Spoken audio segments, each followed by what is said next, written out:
Ladies and gentlemen, welcome back to the channel. My name is Joe, and every day I teach you guys why the market moves the way that it does. Listen, back in December, I made a video called What If? And the idea behind the video was, what if our current top at the time was 108K is very similar to the 64K top, the first top that we had in 2021. I was saying, what if that's where we are? Because it looks similar at the time. I have since then made a What If Part 2 video, which has played out as well. So today I bring you What If Part 3. We're going to hide this because this is the 2021 top. We all know what it looks like. And if you don't, go back and look at it. You live under a rock. But this is the fractal for it, okay? And I think it's very clear where we are now. I don't need to make this a very long video. Very, very clear, right? You had 3 hits to the high. Doesn't really matter. You had this high, you had this high, you have this high, you have this high, and then you have down. Easy. Where are we now? I don't think anybody could argue. We're right here. This low is right here. So we don't care about this part of the fractal from here to the left anymore. We don't care. We care about here to the right, right? This is what we care about. And the idea behind this fractal, the idea behind this video is quite simple. I think right now, sentiment is a little bit spooked. I've talked about very extensively how everybody's bullish all the time. And now, for the first time, I'm starting to see people be less bullish all the time, okay? This bull market sucks. Emotional, right? Emotional.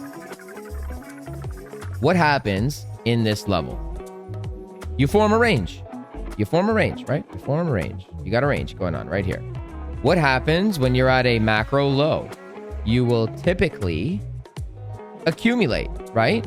The whole reason for my bias to the downside has been that we haven't properly accumulated.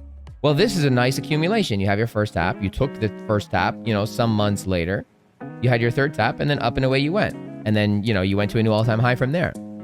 So if we were going to extrapolate this projection to where we are now, you can see that we're just forming a range, right? And you're forming a range below the range low, the previous range low. So this was your range. This was your range. Now again, your fractals are never going to be 1-to-1, but that was your range. This is your range. Now you're forming another range on the range low, another range on the range low. Again, not going to be 1-to-1. That being said, back in 2021, this is where we have, for the very first time in quite some time, flipped your daily structure to bearish, okay? No different than we have now flipped our daily structure bearish, right? Daily has flipped bearish. So things are lining up right now, okay? The reason I brought up the sentiment is because everybody thinks we're so bad, like they thought here. And when I was saying that I wanted capitulation and capitulation 2.0 and 3.0, whatever, I believe max pain is not up or down. I believe max pain is sideways, because this is where everybody gets aggressively emotional. Exactly now, when you're in the middle of arguably nowhere, every time you come down a little bit, everyone is like, it's so over. And every time it comes up a little bit, everybody is like, we're so back. And you can see it. Guys, look at how choppy this was. Look at how choppy it was. Look at how choppy this is now. It's lining up. Things are looking good right now for this scenario, for this fractal to play out, okay? For that reason, I don't think the low is in yet, okay? I don't think the low is necessarily in yet. We might be close, but I don't think the actual overall low is in. And the reason why is because based on the fractal, which I don't trade fractals, if you're new here, but I think it's important to talk about. It's more of just the idea of it. What makes sense? I'm not trading the fractal, but I think what makes sense is we take the low again because everybody thinks that the low is in. And again, you can see it with the sentiment. Everybody is so aggressively emotional all the time.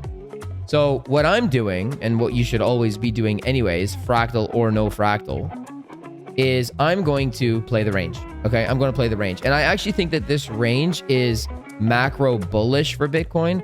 I actually think that we need to range here for a couple months at least so that we can get a new all-time high, if we're going to get a new all-time high, right? Because right now, there's talks that the bull market is threatened and that we're in a bear market, right? So again, very, very emotional time right now. And my suspicion is that we're actually going to form this range. And ranging here is more bullish than it is bearish. Okay? We don't need to come all the way down. We don't need to come and sweep this liquidity. You know, perhaps the low ends up being the 74K low. Maybe it is, maybe it isn't. I don't know. Maybe it gets front run like every other range this cycle has been, and perhaps the low is going to be like 72 or 75 or something, right? But my point is I wouldn't marry the idea of it just popping up here. It could, right? We have this liquidity. So it definitely could. I'm not saying that it's not going to do that. The ranges look different. So I'm not saying it's not going to do that, right? But I think playing the range here is the play. I don't think we're going to see all-time high within the next couple months, per se. Like, it just doesn't make sense to me. I don't see it happening. It very well could, like I said. I just don't think it will. And I'm going to be playing the range as objective as possible. Looking for shorts on the high, looking for longs on the low. And that's it. And I'm not saying that the low is in. I don't know if the low is in. But I'm definitely not saying that the low is in. Like the other side of the emotional spectrum, right? That's what I'm going to be doing. This is part 3. Maybe we'll do a part 4. We'll see how this progresses. I am looking for swing longs if we take that low again.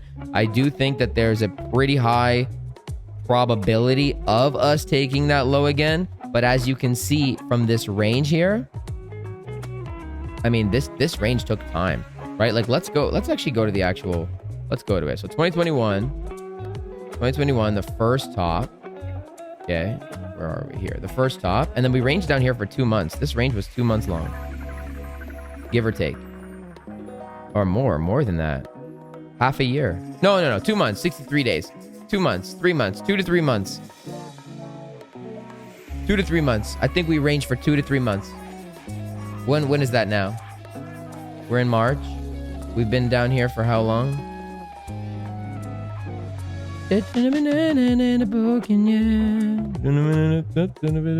Yeah, 5 days. That's it. We've only been down here for 5 days. Yeah, 2 months. 2 months. March, April, May, June. May, June, we pop off again. June. That's my guess. We'll see. This was what if part 3. We shall reconvene as this range progresses.